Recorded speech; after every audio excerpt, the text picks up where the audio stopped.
The morning Sebastian Grant stepped out of his Ferrari onto the rain-slicked sidewalk of downtown Seattle, he was worth exactly $2.3 billion and hadn't genuinely smiled in 847 days. Not that he was counting. He moved through the world like a ghost, in an expensive suit. Present, but not participating. The tech empire he'd built from his college dorm room now employed thousands. But the man who had everything felt nothing. His therapist called it anhedonia. The tabloids called it billionaire. Blues. Sebastian just called it Tuesday. Your 9 a.m. with the board is confirmed, and Tokyo wants to move up the call to... His assistant's voice droned from his earpiece. Cancel everything, Sebastian interrupted, spotting a small coffee shop he'd never noticed before. I need... coffee. Inside, Brood awakening, Lily Chen was having the morning from hell. The espresso machine was malfunctioning, her new barista had called in sick, and she'd spilled matcha powder all over her favorite white blouse. But Lily was nothing if not resilient. The daughter of Chinese immigrants who had sacrificed everything for her education, she'd abandoned a promising career in finance to pursue her dream of owning this little café. Just breathe, she whispered to herself. You've handled worse. The key. Bell above the door chimed, and in walked the most miserable-looking man Lily had ever seen. Handsome in a sharp, severe way, with piercing blue eyes that seemed to look right through people, but radiating an emptiness that filled the room. Good morning. What can I get started for you? Lily asked, with the genuine warmth she offered. Every customer, regardless of how her day was going. Sebastian, unaccustomed to being addressed like a normal person, looked up from his phone. Black coffee, large. Just black coffee, no room for joy, no splash of happiness, Lily joked, already, reaching for a cup. Sebastian stared at her, confused by the casual banter. Is happiness a type of creamer? Lily laughed, a genuine sound that seemed to vibrate at a frequency Sebastian had forgotten existed. No, but maybe it should be. You look like you could use some. Before Sebastian could respond, the ceiling above them gave an ominous creak. A second later, a pipe burst, sending a cascade of water directly onto their heads. They stood frozen, the billionaire and the barista completely drenched. Lily's mascara ran down her face in black rivulets. Sebastian's $3,000 suit clung to him like a second skin. And then something extraordinary happened. Sebastian Grant, tech mogul, business titan, and Forbes cover regular, laughed. It was rusty and unpracticed, but undeniably real. I think, he said, wiping water from his eyes. I'll take that happiness to go. 2 days after the plumbing disaster, Lily was still calculating repair costs when the bell above her door chimed. She looked up to find Sebastian Grant standing awkwardly in her café, this time in a slightly less formal charcoal sweater that probably cost more than her monthly rent. You're back, she said, surprise evident in her voice. Brave man. Our ceiling hasn't tried to drown anyone today, but it's still early. A hint of a smile flickered across Sebastian's face. I'm actually here with a proposition, Lily raised an eyebrow. If it's to buy my cafe and turn it into a tech incubator, I'm going to have to respectfully decline. Sebastian looked taken aback. You know who I am? Everyone with Wi-Fi knows who you are, Mr. Grant. She wiped her hands on her apron. Your face was on the cover of Business Today last month. The billion-dollar brain who forgot how to live. Catchy title. Sebastian winced. Not my finest moment. But no, I'm not here about your cafe. He hesitated. This is going to sound strange, but when the pipe burst, I laughed. Really laughed. For the first time in a while. My business disasters are known to be hilarious, Lily deadpanned. I want to hire you, Sebastian blurted out. Lily blinked. As what? Your personal barista? As my happiness consultant. The silence between them stretched as Lily processed his words. Let me get this straight, she finally said. You want to pay me to make you happy? Sebastian shifted uncomfortably. I've tried everything else. Therapists, meditation retreats, Even experimental treatments, nothing works, but something about you, your perspective, it cut through. Lily studied him carefully. Behind the wealth and the power, she saw something achingly familiar. The same loneliness she'd felt after her mother's death 3 years ago. Mr. Grant. Sebastian, she corrected. Happiness isn't something you can outsource. It's not a service you can buy. I know, he admitted, but I'm desperate. 1 month, let me into your world. Show me how you maintain that light in your eyes despite everything. I'll pay you whatever you want. Lily's cafe was 1 leak away from bankruptcy. Her father's medical bills were piling up. And yet, I don't want your money, she said firmly. Sebastian's shoulders slumped. But, she continued, my cafe needs renovations. Real ones, not just patching that leaky pipe. And the community center where my dad plays chess is about to lose its funding. Sebastian's eyes lit up with something that resembled hope. Done. Both of them. And, Lily added, you have to work here, in my cafe, 3 days a week. No assistants, no phones, no hiding behind your billions, just serving people coffee and maybe learning their names. Sebastian looked horrified. I don't know how to make coffee, Lily smiled, extending her hand. That's the point. After a long moment, Sebastian reached out and shook it. His hand was warm against hers, and for the briefest second, Lily felt something unexpected flutter in her chest.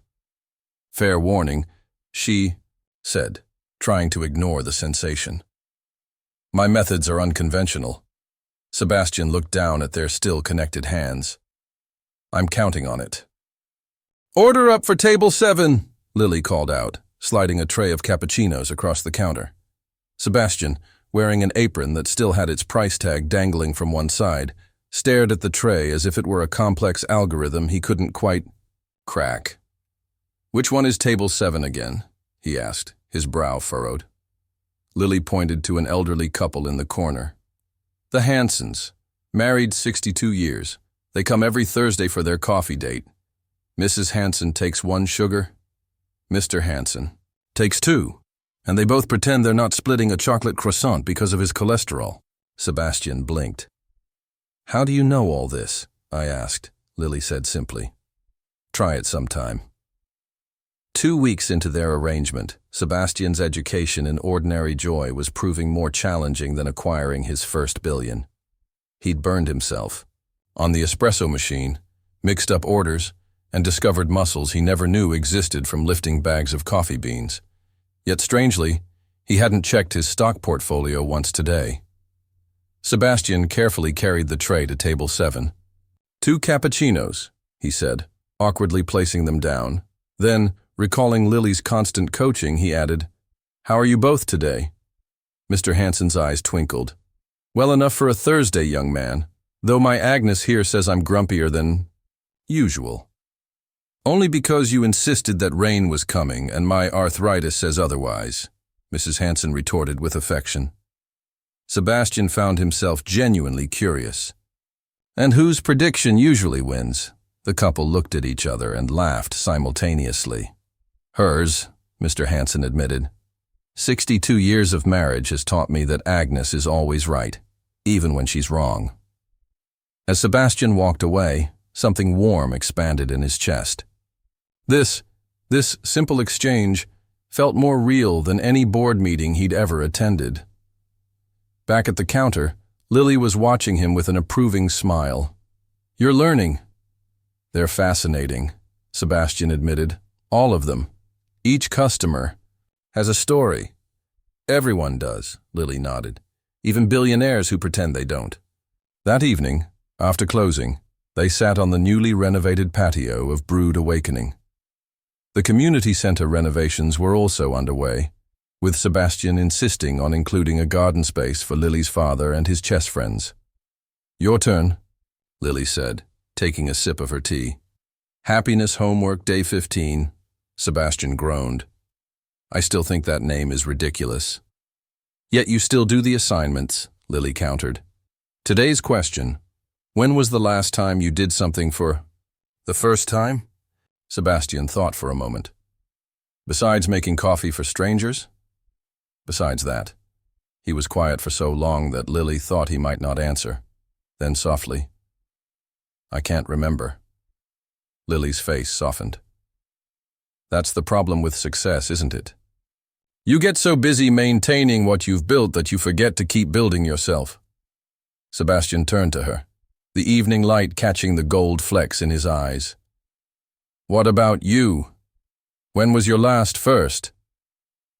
"Today," Lily answered without hesitation. "What happened today?" She looked at him, suddenly shy. "Today was the first time I realized I might be falling for someone I shouldn't." The air between them charged with electricity. Sebastian leaned forward just as Lily's phone rang, her father's ringtone. "I have to take this," she said, breaking the spell. "Dad? Is everything okay?" Sebastian watched her face transform with worry as she listened. When she hung up, her hands were shaking. "My dad's hospital bills. The insurance is denying coverage for his treatment. I need to go." "Let me help," Sebastian said immediately. Lily's expression hardened. "No, this isn't part of our deal." "Lily, I don't want your money fixing every problem," she snapped. "That's what you do, Sebastian. You throw money at things instead of feeling them." The words hit him like a physical blow. "Is that what you think this is?" he asked quietly. "Me throwing money at you?" Lily immediately regretted her words. "No, Maybe you're right," Sebastian said, standing abruptly. "Maybe I don't know how to do anything else." He walked away, leaving Lily alone on the patio, wondering if she'd just ruined the most real connection she'd had in years. 3 days passed without a word from Sebastian. The café felt emptier somehow, despite being as busy as ever. "You're burning the milk again," May, Lily's new assistant, pointed out gently. Lily sighed, dumping the scorched milk down the drain. "Sorry." "You miss him," May observed, not a question but a statement. "It's complicated," Lily replied, though it wasn't, not really. She'd grown to care for Sebastian, not the billionaire, but the man who laughed when children spilled hot chocolate on his expensive shoes, who remembered Mrs. Hanson's birthday, who listened to her father's war stories with genuine interest. The bell above the door chimed, and Lily's heart leapt before she saw it was just the mailman with a certified letter. "Signature required," he said cheerfully. Lily opened the envelope to find a notice that her father's medical bills had been paid in full, not just the current ones, all of them, past and future. A sticky note was attached. "Not fixing problems. Removing obstacles so you can fix them yourself. S." "Stubborn, impossible man," she whispered, but couldn't help smiling. Just then, her phone buzzed with a text from her father. "Turn on Channel 7 now." Lily flipped on the small TV they kept in the back office, turning up the volume as a breaking news alert flashed across the screen. In a shocking announcement today, tech mogul Sebastian Grant has stepped down as CEO of Grant Tech Industries, effective immediately. Grant, whose net worth exceeds $2.3 billion, stated he will retain ownership, but focus on a new venture. We go live to the press conference. The camera cut to Sebastian, standing at a podium looking more alive than Lily had ever seen him, his posture relaxed, his eyes bright. "For too long, I've been building technology to connect people while forgetting how to connect myself," Sebastian was saying. "Today I'm announcing the launch of the Brood Connections Foundation, which will fund community spaces dedicated to meaningful human interaction. Our pilot location will be here in Seattle, and yes, it will serve excellent coffee." Reporters shouted questions. "Is this related to your recent public appearances at a local café?" Sebastian smiled, a real smile that reached his eyes. "Let's just say I recently had the privilege of learning from an exceptional teacher." Lily's hands flew to her mouth. "And what would you say to people who claim this is just another billionaire's midlife crisis?" Another reporter called out. The camera zoomed in on Sebastian's face as he considered the question. "I'd say they're half right. It is a crisis of sorts, a crisis of perspective. 3 weeks ago, I couldn't tell you the name of my neighbor, or the barista who made my coffee every morning. I was wealthy in assets, but bankrupt in everything that matters. Sometimes it takes a broken pipe to wash away the person you thought you had to be. As the broadcast continued, Lily's café door flew open. Sebastian stood there, slightly out of breath, as if he'd run straight from the press conference. "Your grand gesture is all over the news," Lily said, trying to sound casual despite her racing heart. "That wasn't the grand gesture," Sebastian replied, stepping closer. "This is." He handed her a simple manila envelope. Inside was a deed transferring ownership of the building housing Brood Awakening to her. "Sebastian, I can't accept this. You told me happiness can't be outsourced." He interrupted. "You were right. It has to be built, day by day, choice by choice. You showed me that." He took her hands in his. "I don't want to be your client anymore, Lily. I want to be your partner. In whatever way you'll have me." "Careful," Lily warned, though her voice trembled. "I might interpret that as a business proposition." Sebastian laughed. "I've never been less interested in business." Then, in front of her customers, her employees, and at least 3 people filming on their phones, Sebastian Grant, former reclusive billionaire, got down on one knee. "I'm not proposing marriage," he clarified quickly. "That would be crazy. We've only known each other for a month." "Thank goodness," Lily said, relieved. "I was about to question your sanity." "I'm proposing a date," Sebastian continued. "A real one. No happiness consultations, no barista training. Just 2 people trying to make each other smile." Lily pretended to consider it. "Will there be coffee?" "I've been told my latte art is improving," Sebastian offered hopefully. "It's still terrible," Lily laughed, pulling him to his feet. "But yes, I accept." As their lips met to the applause and cheers of the café patrons, Lily had a fleeting thought. Sometimes the simplest things, a cup of coffee, a kind word, a genuine connection, could change everything. 6 months later, Brood Connections opened its doors in 50 locations across the country, each partnering with local cafes rather than competing with them. Lily still ran her original café, refusing to let success change the personal touches that made it special. Sebastian split his time between the foundation and learning to be a decent barista, though he still occasionally burned the milk. Mr. and Mrs. Hansen celebrated their 63rd anniversary in the garden of the renovated community center, where Lily's father now taught chess to neighborhood children. And every morning, before the rest of Seattle woke up, Sebastian Grant, still worth exactly $2.3 billion but no longer counting the days since his last smile, made 2 cups of coffee and brought one to Lily, who was teaching him day by day. That joy wasn't something you pursued, but something you practiced. The real fortune, they both knew, was in the ordinary moments that, strung together, made an extraordinary life.